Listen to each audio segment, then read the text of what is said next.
On today's episode of Locked On Grizzlies, Memphis finds a way to knock off the Detroit Pistons without Ja Morant in Detroit, the best win for the team in a while. Ja Edey is a dude. We're going to talk about his renaissance in the Tuomas Iisalo era, and we're also going to take a look at the standings heading into the final week of the regular season. This is Locked On Grizzlies. Let's lock in.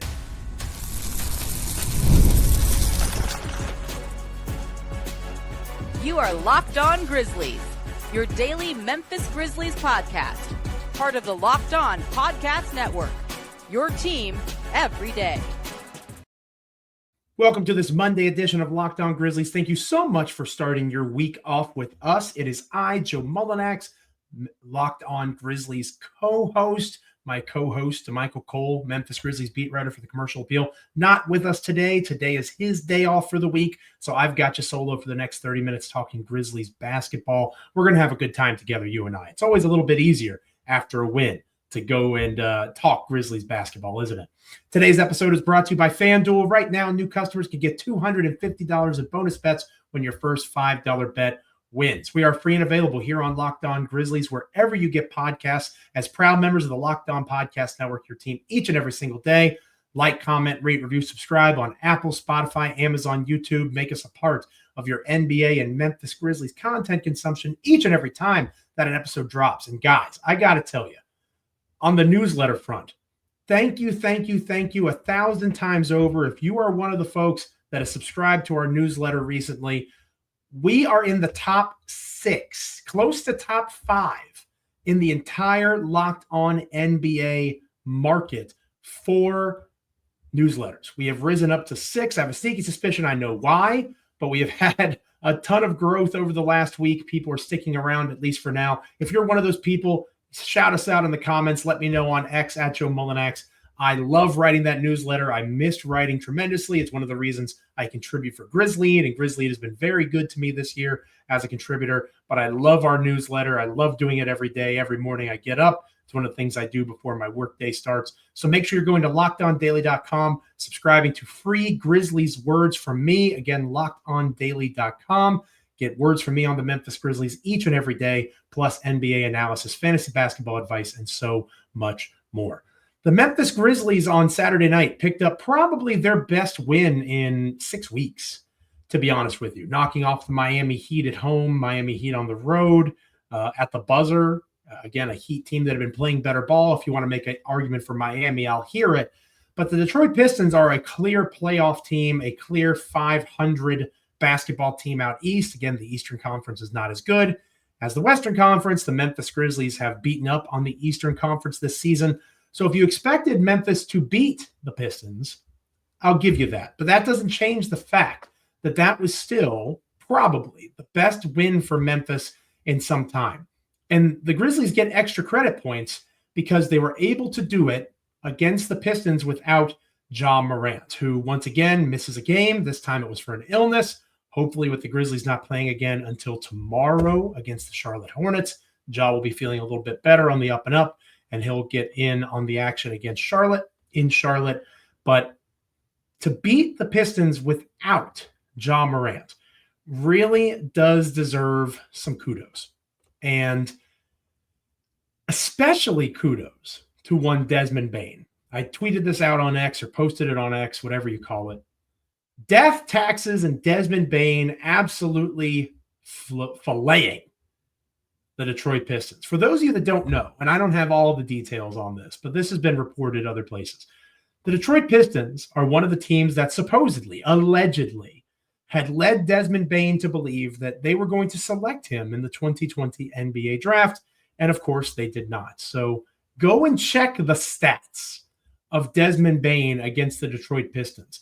And he probably plays better against them than he does any other team in the association. 38 points on 23 shots, 4 of 7 from beyond the arc, 7 rebounds, 3 assists, only 2 turnovers. If you've been watching Des this season, you know, especially when he's asked to do a little bit more direct facilitation of offense, the turnovers can be an issue at times. A really impressive showing for Desmond Bane. And to be honest with you, Jaren Jackson Jr., although it wasn't the most efficient 27 points of his career, 9 for 23 from the field, 1 for 6 from three.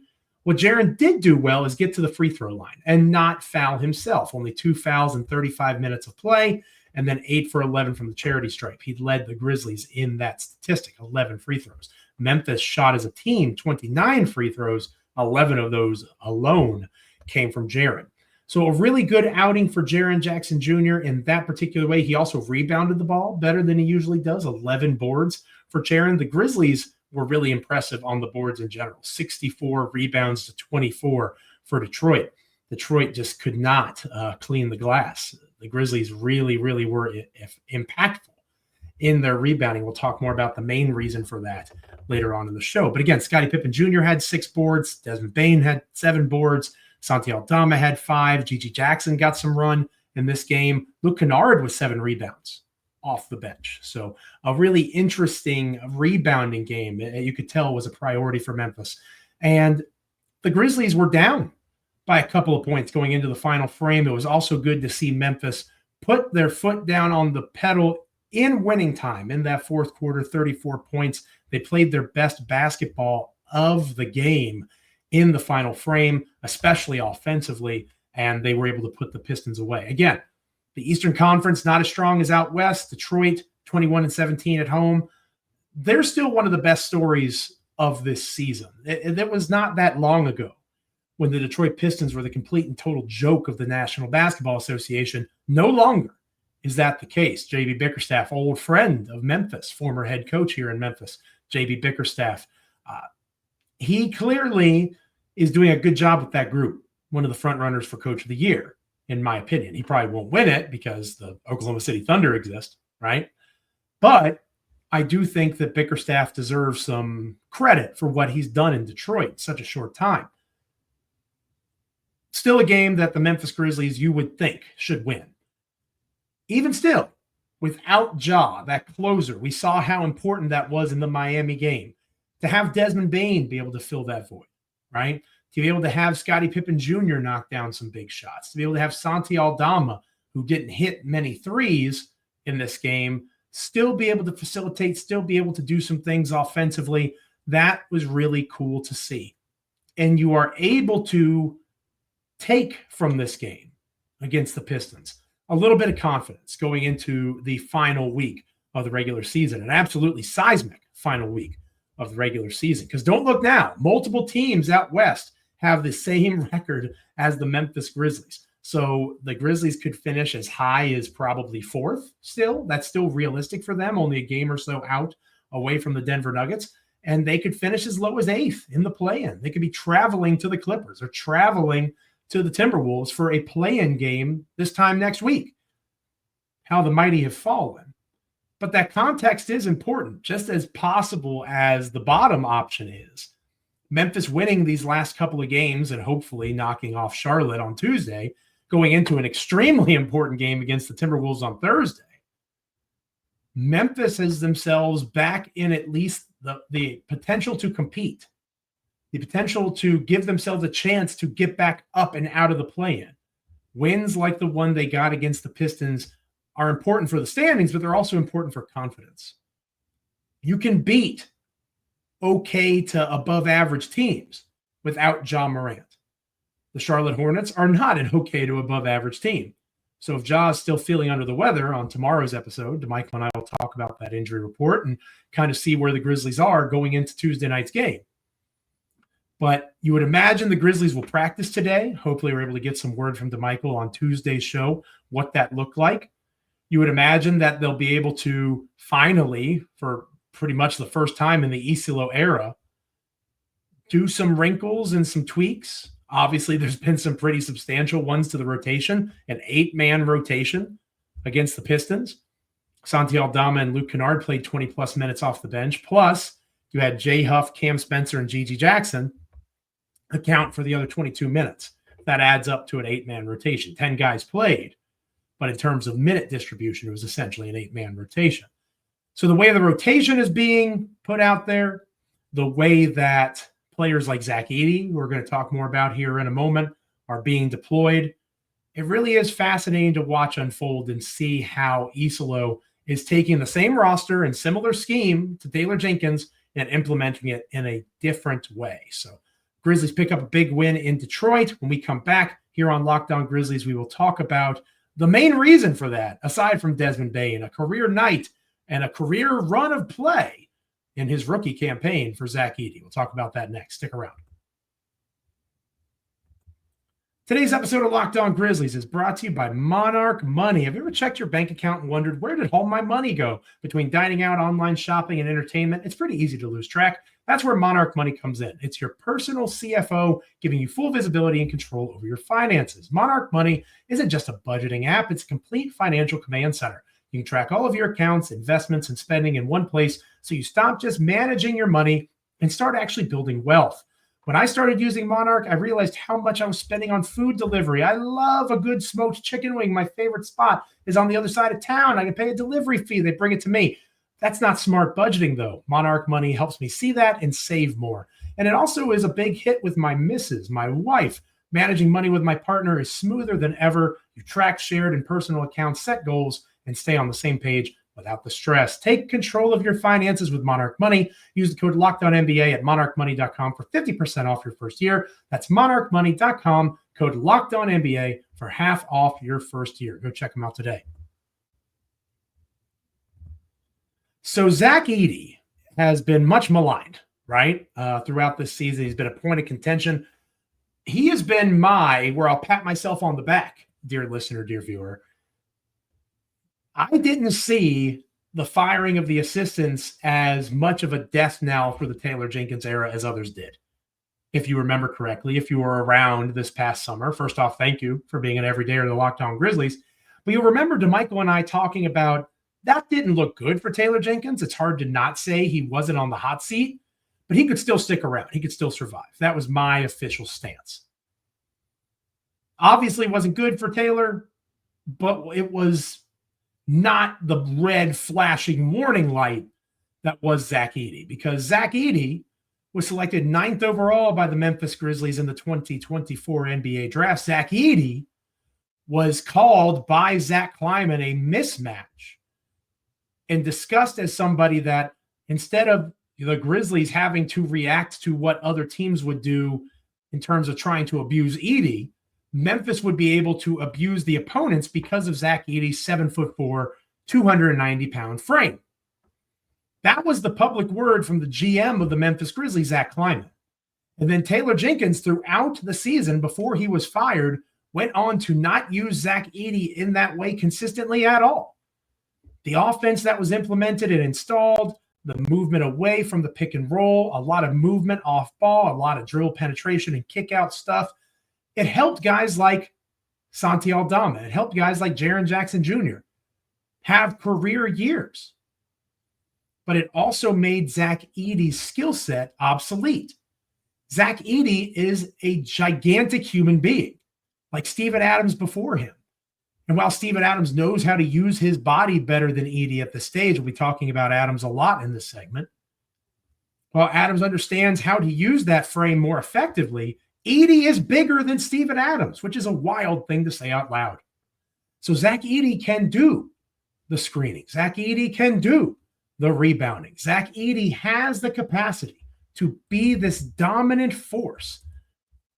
And yet, there was not an effort to do that with this Grizzlies team. And that's frustrating when you look at where Edey was selected and how he was discussed by Kleiman publicly. And for him to be camped out on the perimeter, for him to not get the post touches, whether it's low post or high post, which we'll talk more about in a minute, for him not to be involved in those kind of offensive sets and not have the chance to be successful, that was my flashing light. This is an emergency. They're not on the same page anymore, Kleiman and Jenkins. That was pretty clear to me. And I've talked about that. I've written about that. Enter Tuomas Iisalo, who's essentially on a 2-3, however long the rest of the season is for Memphis, week job interview. And he is using Zach Edey in what I would imagine is more along the lines of the way that Zach Kleiman wanted Edey to be used. Over the last 3 games, okay, so 4 of the last 5 games, going back to Iisalo's first game. Iisalo is now 2-3 as the head coach of the Memphis Grizzlies, interim head coach. Over 4 of the last 5 games, the leading rebounder across the entire game has been Zach Edey. Zach Edey got 11 boards against the Lakers, 16 boards against the Golden State Warriors, 13 against the Heat, 21, a career high, 21 rebounds for Zach Edey. In the previous games under Jenkins, when Edey was the leading rebounder, it would be 7 rebounds, 8 rebounds, 12 rebounds, 9 rebounds, 8 rebounds, 9 rebounds, on and on I could go. Edey is making more of an impact on the glass right now than he has at any point in his rookie campaign. And again, dear listener, dear viewer, you might be sitting there and saying, but Joe, he's 7'4", 290 pounds. He should be dominant on the glass. You're preaching to the choir, friend. I'm right there with you. But he was not doing it at this level because he wasn't getting enough playing time, because he wasn't being given enough opportunity within sets and schemes that made sense. He was not being given the chance. Taylor Jenkins did not see Zach Edey the way that Iisalo does. And that's just the reality. You can see it in how they're deployed, even in the small sample size of 5 games. And the biggest example of that, to me, is in that Detroit game, where not only was Zach Edey the leader in the game in rebounds, Zach Edey was also the leader in the game in assists. Zach Edey led the Memphis Grizzlies in assists against the Detroit Pistons. Zach Edey had more assists than Cade Cunningham did, than Ausar Thompson did, than Dennis Schroeder did for the Pistons. Zach Edey was the leader in assist creation for the game. And if you watch the game, he was doing it in a very similar way to one Steven Adams when they were on the high block and it was direct handoffs and bounce passes off of cuts to Desmond Bane. If you were a fan of these Grizzlies a couple of years ago when Adams was healthy and on the team, one of the things that Adams does not get enough credit for at all is his ability to pass. And he and Bane had a really strong connection. Zach Edey flashed similar abilities against the Pistons in the high post, down low when he was being double teamed, coming off of strong offensive moves, whether he was on the block or as the dunker in the roll man position. He was finding guys and they were hitting shots. He is not this big plotting plotter, the biggest plotter that ever plotted, like my good friend Matt Moore at HP Basketball likes to say. Sure, he's 7'4", 290 pounds. He's not Khalil Ware for Miami. He's not. That's not his game. He's not someone that you park out on the perimeter and ask to set a screen and pop out to the arc. That's not his game. The guy has a frame to screen at an elite level. And he has said it in media conversations with Drew Hill of the Daily Memphian and others. Now he's a headhunter, man. He's being given opportunity to find screens and use his physicality. He wants the contact. He wants it. This is somebody that wants to be physical and wants to create for others in terms of screen assists and be a passer. He doesn't need to score a ton of points. Zach Edey didn't even get a double-double against the Pistons. He was just as close to a double-double in assists as he was in points. But you know what Zach Edey was in the game, even though he wasn't a dominant scorer? He was plus 20. The best plus-minus of anybody that played in the contest. Plus 20 for the Memphis Grizzlies. You're saying, oh, well, single game plus minus, that's a flawed stat, blah, blah, blah. You're not wrong. It is a flawed stat. You know what Zach Edey was against the Miami Heat? Plus 2. Positive contributor. You know what Zach Edey was in the game before that? Again, another one where he led in rebounding and was an impactful player, even though it was a loss to the Golden State Warriors. Zach Edey was a plus 13. Best on the team, plus 13, Zach Edey. Zach Edey is being given a chance to contribute in the way that is best for his skill set. And that's what coaching is. I was one of Taylor Jenkins' biggest supporters. He failed Zach Edey this season. And so far, Tuomas Iisalo has allowed for Edey to fully display what he is capable of. Does that mean he's perfect? No. He's flawed still. But all players are flawed. Coaching is giving players the best opportunity to be successful within their skill sets, and that's exactly what's happening for Zach Edey right now. So tip of the cap to him, and tip of the cap to Iisalo and the Grizzlies coaching staff. When we come back here on Locked On Grizzlies, we'll close out this episode of the show talking about the standings as of this moment. A pretty crazy week to close out the regular season out west. Stick around. Today's episode of Locked On Grizzlies is brought to you by FanDuel. The NBA playoffs are almost here, a week and a half or so away, and FanDuel is giving new customers an incredible way to get in on the action. Right now, when you join FanDuel and place your first $5 bet, you will get $250 in bonus bets if your bet wins. FanDuel makes betting incredibly easy, whether it's picking my favorite team to have success or diving into some serious player props from three-pointers to steals to assists. FanDuel has so many different ways to bet your favorite players. Plus, after the game tips off, you can combine live prop bets into a single game or same game parlay for a chance to win big. The NBA playoffs are almost here. Do not miss out. Head to FanDuel.com and claim your $250 in bonus bets today. FanDuel.com. So again, the standings are wild in the wild, wild west as we sit here today. And I mentioned, the Eastern Conference, Detroit Pistons, they are pretty much locked in, not necessarily to the 6th seed. They could, in theory, catch the Milwaukee Bucks. But the Pistons are not going to be a play-in team. The Pistons are at worst the 6th seed. The Eastern Conference 6 playoff teams are set. Cavaliers, Celtics, Knicks, Pacers, Bucks, Pistons. It'll be some combination of those 6. With the Cavaliers having the best record, it's unlikely Boston catches them. Then your 4 play-in teams are already locked in. The Magic, the Hawks, the Bulls, and the Heat. Everybody else out east has been eliminated. So the Eastern Conference is much less exciting than the Western Conference. The top of the Western Conference isn't as exciting, right? The Oklahoma City Thunder, 64-14 as of this recording. They're not going to win 70 games, so they've probably taken the foot off the pedal a little bit. They are locked into the best record, they are locked into the best record in the Western Conference. So technically, they can still be competing for the NBA Finals, but they're going to prioritize resting their guys this last week or so over that. The Houston Rockets, who have been red hot, 8-2 in their last 10 games, safe to say the Rockets are almost certainly going to be the 2 seed in the Western Conference. That puts them in a position where they are maybe going to be an interesting team to watch. Whoever wins that first play-in game is the 7th seed. Maybe that'll be an upset pick, depending on who that 7th seed is. Then you have the Lakers, who just knocked off the Oklahoma City Thunder, a big win for Los Angeles. Again, OKC not really feeling it anymore. I do think the Lakers deserve a little bit of credit. They've certainly played better ball of late. But safe to say, the Lakers could be the 3 seed, could be the 4 seed. Denver's right in that conversation as well. And then you get to the rest. Holy moly. From the Golden State Warriors to the Minnesota Timberwolves to the Clippers to the Grizzlies, you have a bunch of teams that are all within a game or so of one another, and you can include the Nuggets in that as well.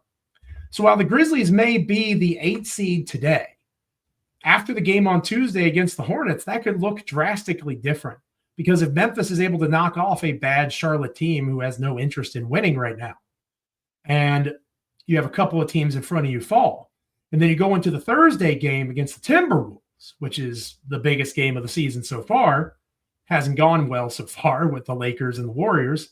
3rd time's the charm, perhaps. But the Grizzlies go into that game against Minnesota on a 3-game winning streak. And if Memphis is able to knock off the Timberwolves, they jump back up into the playoff conversation. So it's not how you start, it's how you finish. And how the week starts for Memphis is against the Charlotte Hornets, which, of course, should be a win for Memphis. If you expect them to go into Detroit and beat the Pistons, you most certainly should expect them to go into Charlotte and beat the Hornets. The aforementioned Timberwolves, they're playing good ball as of late. They've won 5 straight games, including the double overtime thriller against the Denver Nuggets, one of the best NBA games of the season. They play Milwaukee, who still has a lot to play for, as we just mentioned a moment ago. Difference between 5 and 6 in the Eastern Conference means avoiding the number 1 seed Cleveland Cavaliers. Milwaukee, that's an interesting game for Minnesota. Then they have Memphis. And then Minnesota closes the season with Brooklyn and Utah. So you can pretty easily argue that the hardest game left for the Timberwolves is the Grizzlies this coming Thursday. For Memphis, obviously they have the Hornets. Then they go into Minnesota for that extremely important game against the Timberwolves. A lot of seeding possibilities on the line there. It's a back-to-back, or excuse me, Minnesota comes to Memphis. My mistake. So Minnesota has to come to the Grizzlies for that. That's a big one, right? Then what makes that Minnesota game even more important is Memphis goes from hosting the Timberwolves to going out to Denver on the second night of a back-to-back at elevation against the Nuggets. That has to be one of the most difficult back-to-backs you can possibly have. A later start back-to-back for Memphis, and then they fly out to Denver. Second night of a back-to-back. They host Dallas that last game of the regular season. Dallas is likely going to be the 10 seed, right, in the play-in. So I'm not entirely sure that game matters a ton for Dallas. They could catch the Kings. It's still close in that regard. But either way, Dallas is playing in that 9-10 game, right? It's likely going to be Kings, Mavericks, with the Suns still holding out hope this last week of the season, but it doesn't really look like Phoenix wants to be in the play-in anyway at this stage, especially with the Durant injury. So what will Dallas be playing for? Probably not much. I could see them resting some stars. That could be a game the Memphis Grizzlies win. So knowing that Denver game looms and how challenging that Denver game will be, that makes tomorrow night against Charlotte, and then, of course, the Timberwolves game on Thursday, that much more significant. Because it's hard to envision the Grizzlies going into Denver and knocking off the Nuggets in such a back-to-back. To go from Memphis to Denver within 24 hours and play a basketball game, that is going to be really challenging. And never mind that the Nuggets will be fully rested. They will have had a game on Wednesday night against the Kings, and then they'll be waiting for the Grizzlies essentially to make it into Denver for their game. So my bold prediction for the week is 3-1. Memphis knocks off Charlotte. I'm being optimistic about the Timberwolves game because it's at home and not in Minnesota. You would almost prefer it be the opposite. You'd almost prefer it be in Minnesota and then they fly back to Memphis to play the Nuggets on Friday night. But that is not the structure. Again, I want to reiterate, I might have misspoken earlier. Memphis goes to Denver. They host the Timberwolves and then they fly out to Denver for the second night of a back-to-back. To me, that's a schedule loss. And then you host Dallas for the season finale, the regular season finale, a game that the Grizzlies have to win. So 3-1, is that good enough to get them to the 6th seed? One of those three most certainly has to be the Timberwolves game.